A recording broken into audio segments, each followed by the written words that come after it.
அனைவருக்கும் கணித வணக்கம். இப்போ பார்க்க போகிறது 7ஆம் வகுப்புக்குரிய கணக்கு பயிற்சி 5இல் 1. அதில் 9வது கணக்கு பார்க்க போகிறோம். ஒரு புள்ளியில் s degree, 2x degree, 3x degree, 4x degree மற்றும் 5x டிகிரி ஆகிய கோணங்கள் அமைந்துள்ளன. ஒரு புள்ளியில் மிகப்பெரிய கோணத்தின் மதிப்பை காண்க அப்படின்னு சொல்லி கொடுத்துருக்காங்க. நம்ம இந்த புள்ளியில் உள்ள கோணங்களை பொறுத்த வரைக்கும் ஒரு புள்ளியில் அமையும் அனைத்து கோணங்களின் கூடுதல் 360 டிகிரி. இப்போ கொடுக்கப்பட்ட நம்பரை வச்சு நம்ம என்ன பண்ண போகிறோம், பெரிய மதிப்பு கேட்டிருக்காங்க. பெரிய கோணத்தினுடைய மதிப்பு இருக்கிறதே பெரிய நம்பர் என்ன, 5x. அப்போ அதோடைய எக்ஸை கண்டுபிடிச்சி 5ஆல் பெருக்கினால் வரக்கூடியதான் இந்த கணக்குக்குரிய விடையாகும். இப்போ பாருங்க, கொடுக்கப்பட்டது வந்து நான் என்ன பண்ணுறேன், அனைத்து கோணங்களின் கூடுதல் என்னது, 360. ஒரு புள்ளியில் அமையும் அனைத்து கோணங்களின் கூடுதல்.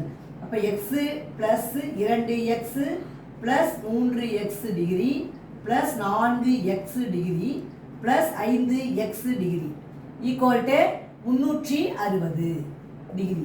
இப்போ பாருங்க, எக்ஸ் எத்தனை இருக்கு, 2, 3, 6, 10, 15x இருக்கு. அப்போ 15x equal to 360. X equal to 360. 15 அந்த பக்கம் வரும்பொழுது வகுத்தலுக்கு வந்துடும் 15. சுருக்கணும்னா 1 15 15. இங்கே வந்து எத்தனை 15 வருது, 2 15 30, மீதி 6 60ல் 4 15 60. அப்போ எக்ஸ் ஈக்குவல் டு என்ன கிடைச்சிருக்கு, 24 டிகிரி. கேட்கப்பட்ட கேள்வி மிகப்பெரிய கோணத்தின் மதிப்பு.